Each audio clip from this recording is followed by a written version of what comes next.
So hello, everybody. Welcome to episode 3 of The Liberal Arts Can Save the World. This is a show where we talk to faculty and staff at PLU about the things they're passionate about and about how those things matter in the world and to us. My name is Kevin O'Brien. I'm the Dean of Humanities. I use he, him pronouns, and I am thrilled today to have as my co-host Dr. Adela Ramos, who is Associate Professor of English and Chair of Environmental Studies and a scholar of animality and British literature, and also the co-host of the show you should be watching every Monday, Bilinglutes, which has these awesome conversations with alums and students and faculty and staff at PLU about issues of identity and border crossing and Hispanic life. Mm-hmm. Adela, thanks for being here. Thank you for having me. So to get our liberal arts show started, I'm going to ask you a liberal artsy question. Okay. Which is what's a book or a movie that you've taken in recently that you're still thinking about, and why? What's on your mind? Yeah, I, for unexplained reasons, have been thinking a lot about, unexpected rather, gender and sexuality lately. And I started, when the pandemic began, you know how we all started doing things we never had for some reason decided to do before. And one of the more, I guess, light-hearted ones that I did was I decided to finally see all of Martin Scorsese's films because I've always been really taken by them, and I was troubled by the fact that Italian American masculinity seemed so interesting and attractive to me. Not because it's inherently troubling, but because of obviously we know what his characters tend to look like. So I've been watching his movies and also Coppola's The Godfather, and I realized that I think I was really looking at those movies from the reception they've had in like after the 80s instead of what Scorsese specifically was, and Coppola were trying to do at the time. And the movie that I'm thinking about a lot is his very first film, which is called Look Who's That Knocking at My Door, with Harvey Keitel. I think that was also Harvey Keitel's first role. And it's an amazing vision of how this Italian-American man who's really both trying to get a footing in his immigrant community in the terms of that immigrant community, so trying to get his alliances with the local boss, mafia boss, obviously kind of set so that he can really be his inheritor, but is also really attractive to this is obviously in New York City, so it's also really attracted to the newer communities, and especially coming out of the 60s. This is a 1969 movie. And so he meets this woman who is completely kind of a product of the 1960s civil rights movement and is a feminist. And he falls for her and she falls for him. But ultimately they end up in this really awful falling out where he turns out like to be, he takes all of his kind of repressed macho self out on her because she confesses that she has been the victim of sexual abuse and rape.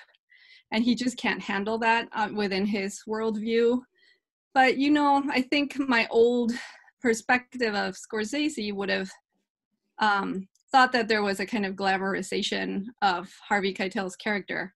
But the movie is actually told from her perspective completely.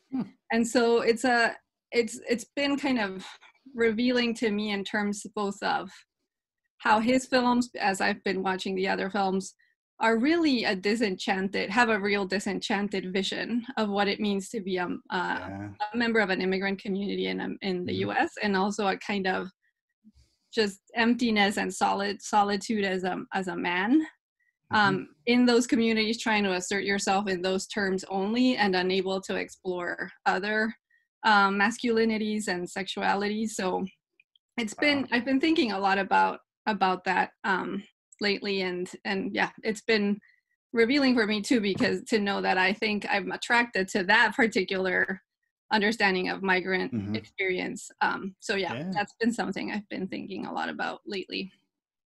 It's so cool to get, like, first of all, just how an English professor watches a movie and how you're thinking about context and form and all that it's saying, but then also to hear about this movie from 1969 that sounds like it's about ethnic identity and gender and violence and crime, and like it sounds like it's very contemporary. There's a lot. Yeah, There's a I lot think still going on.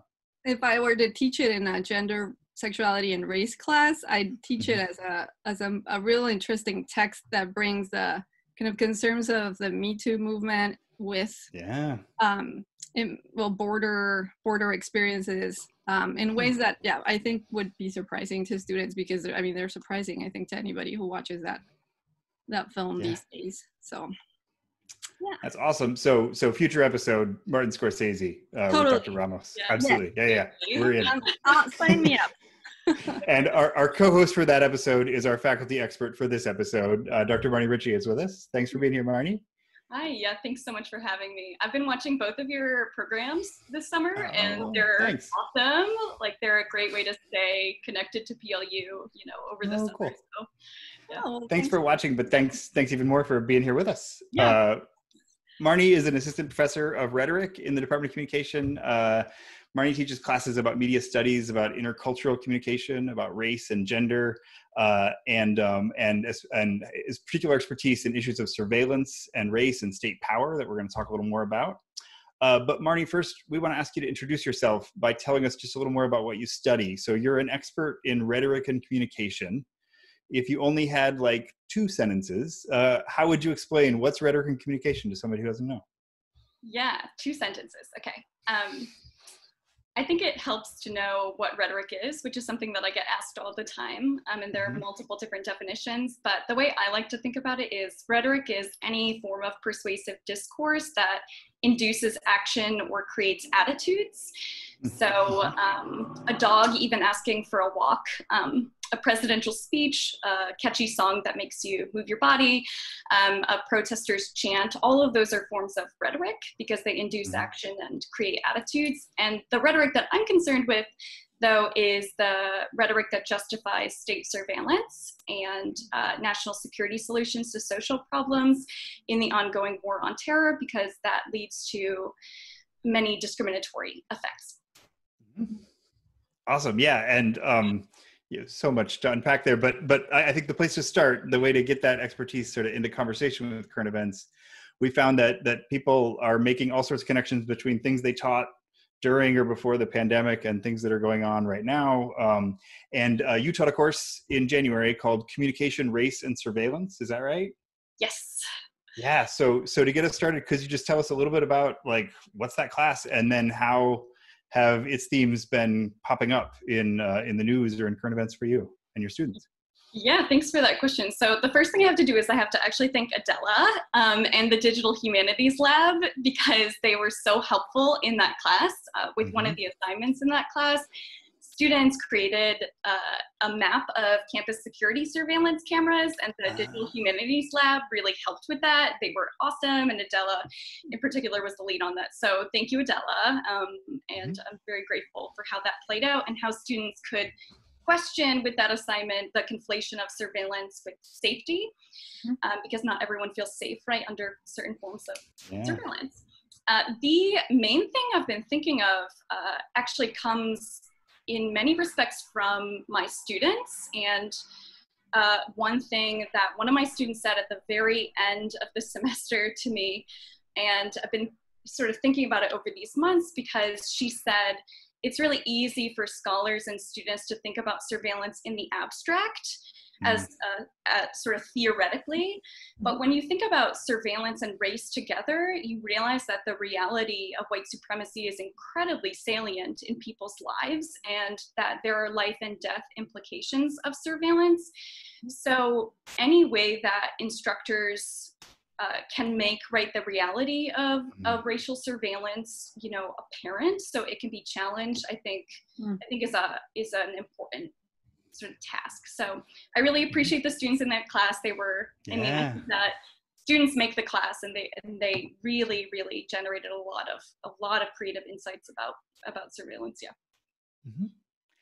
Yeah, I think one of the things that I just want to hear more about is how surveillance is talked about, is communicated about. We get rhetoric about surveillance that wraps it up in safety, but also wraps it up in threat, right? And so, I mean, I think something really concrete that I've been hearing about and thinking about is like police body cameras. And I believe the plan right now is in Tacoma, they'll roll out a program where every Tacoma police officer will have a body cam at the start of next calendar year, which I think is presented as everyone will be safer because we will have a record. Exactly. But that's also like creating a system of surveillance. So can you talk a little about how is this, how do we think about something that might make us safer, might also be threatening? Yeah, that's such an important question right now. And I just want to shout out the fact that Black women scholars are really the ones who are at the forefront of thinking of these questions about visibility and policing and surveillance, like Joy Buolamwini, Ruha Benjamin, Simone Brown, and a number of others, and Andrea Ritchie in her book Invisible No More about Black and Indigenous women in policing. And taking the lead from their scholarship, I think it's important to think about wider contexts of safety for people than just the immediate police encounter. You know, what are all the conditions that lead up to the police even arriving, the police even being a solution, and policing and other institutions as well. So how do we even get to the place where surveillance, right, by police and then counter surveillance, right, where police surveil themselves is the solution?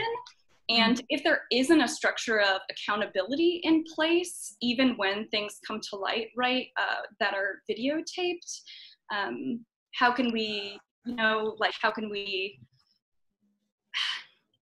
think maybe about a wider context, I guess is how I'm thinking about it. But I would love to know, you know, how you all frame it as well and think about it. Yeah, it's interesting because the the body cams made me, well, and especially the emphasis on video.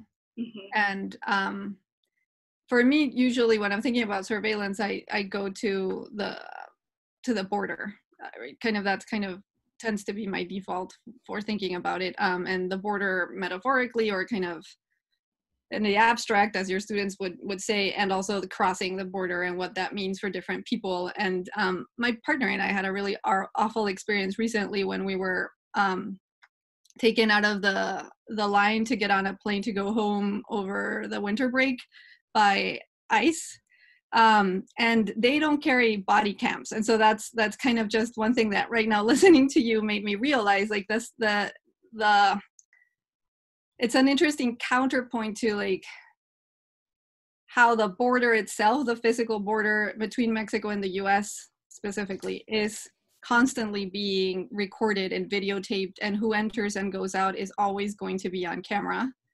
And also kind of those night cams that film the persecution of immigrants who are trying to come in by land, and kind of how those really don't make it into the mainstream.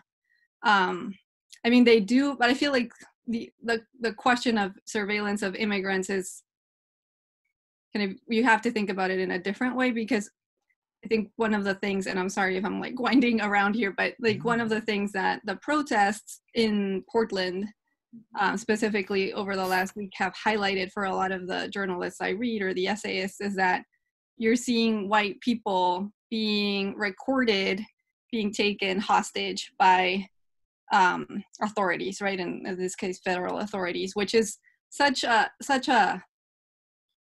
new part, like a new way to think about surveillance and security of white bodies specifically, because usually we're thinking about, especially for me, when I'm thinking about ICE, I'm thinking about people who don't really make it into the concerns of most Americans, right? And now we're seeing Americans who might not usually think of themselves as ICE, as victims or vulnerable to ICE, being taken hostage by probably ICE agents, right? And one of the interviews that I saw recently that really stayed with me was Timothy Snyder, the author of On Tyranny.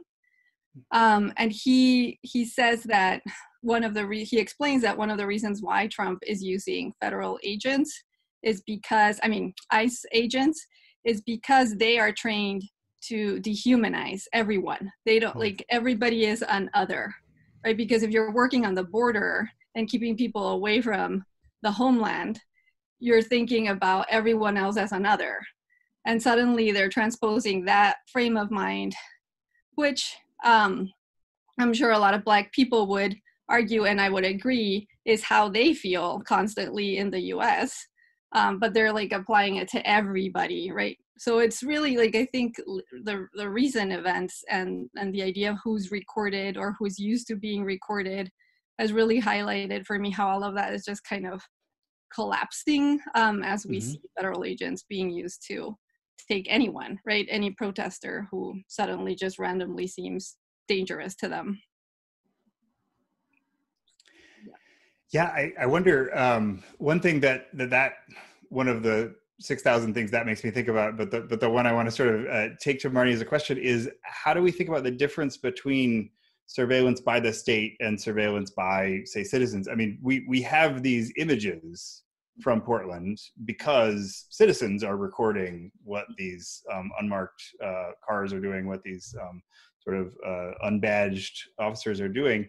And that, you know, I think a lot of Black Lives Matter comes from cell phone videos and things. And so how rhetorically is citizen surveillance different from state surveillance, or is that a meaningful distinction to make?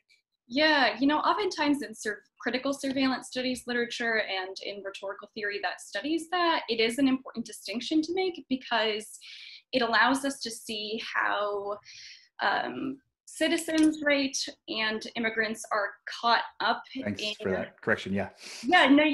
Are caught up in migrants, citizens, immigrants, migrants, right, are caught up in systems that support and channel state power. So it allows us to read how they're deputized by the state, and not just as law enforcement officers, right, but as everyday people who spy on one another.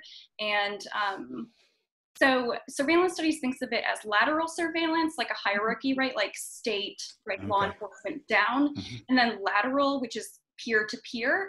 And all sorts of programs, right, in the US have been encouraging of lateral surveillance, right, like neighborhood watch programs. But the thing that you said, Kevin, that made me sort of stop is that, yeah, sometimes because of certain surveillance practices now, people don't even need to be mobilized as like deputized policers of bodies. Like their data does that for the police. You know, but that's not to say that forms of serious violence, right, don't happen citizen to citizen. You know, you see images and videos of white Americans going to protests and heckling them and taking resources, and you see people who call the police, right, on Black and Indigenous and brown people all the time, like Amy Cooper.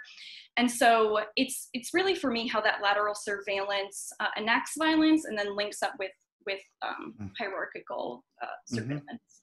That matters. No, that's helpful. Yeah. And the vertical and lateral, is super helpful. I want to ask another question, which is super basic, is there a difference between surveillance and like just watching, right? Can I just be walking down the street looking at people, or is any form of looking and recording surveillance? Like, is there a definition that changes that? That's a really good question. I define it, and my students and I thought about this quite a bit, as sustained monitoring. So it's sort of, there's a repetition to it or a duration to it that would make it sustained. And so I guess there is a valent, right, meaning like looking component, right, to many things.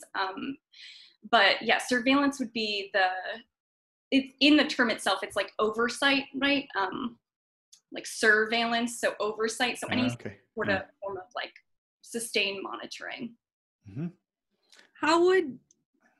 This is fascinating. How would you then approach those new doorbells that record you, even if you're not actually wanting to like ring the doorbell, if you're just walking by, like those little circles that you see?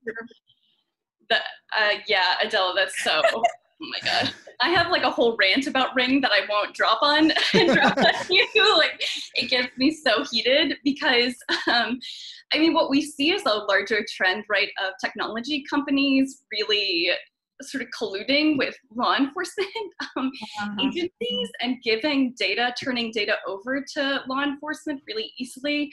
And of course, Amazon does this frequently, and Ring is, a manifestation of that.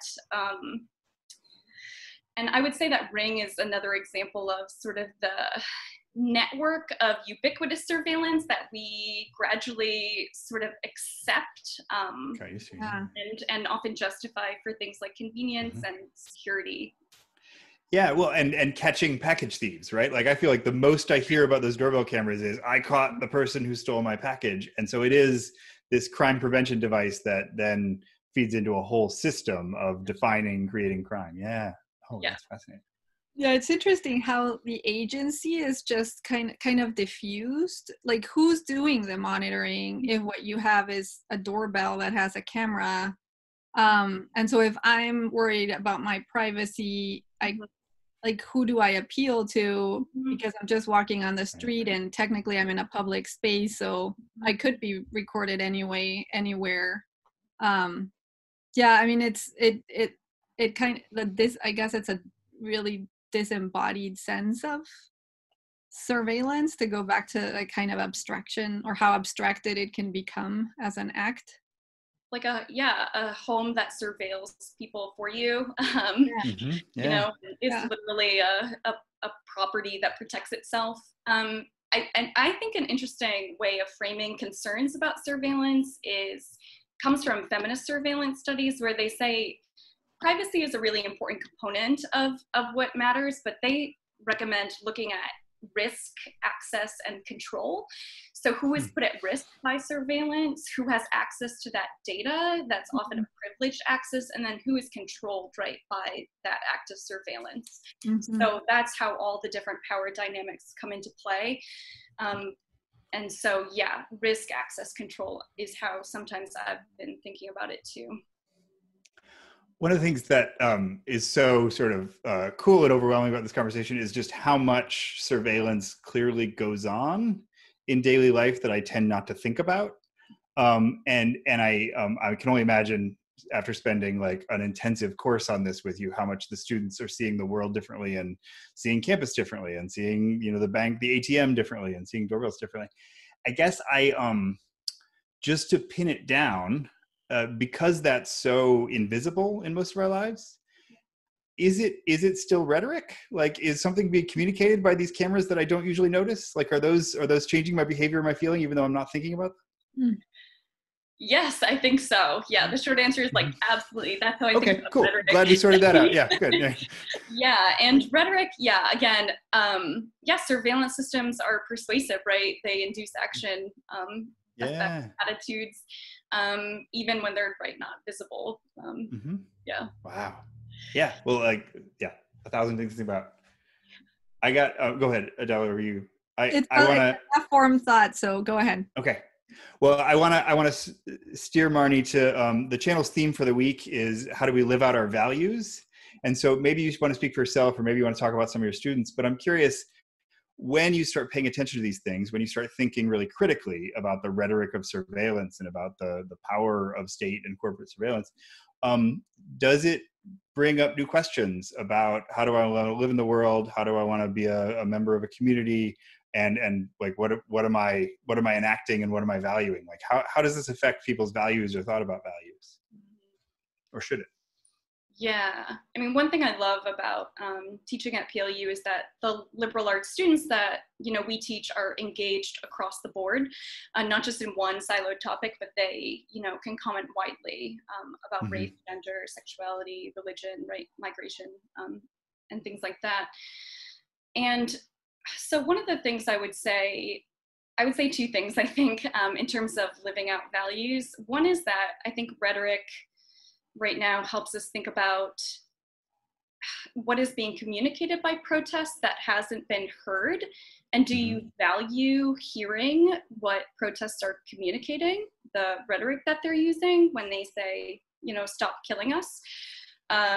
What is it that America has failed to hear, as Dr. King has said in the final years of his life? And I don't invoke him lightly, because, as you know, he's probably the most used and misused rhetorician of all time. But in terms of thinking about values, do we value what protests are communicating, just at like a basic level? Yeah. And the second thing I would say is that, the protests that I've been to in Tacoma have been led by high school students. They've been organized by high school students. And I just find that so remarkably motivating. And not everyone, right, will get out there and protest. But for me, it raises the question of how can we find openings, right, to be in solidarity with people who are most affected by surveillance regimes now. Yeah, but an interesting, I like how, as an expert in rhetoric and communication, you bring us back to the question of like, who are we actually listening to?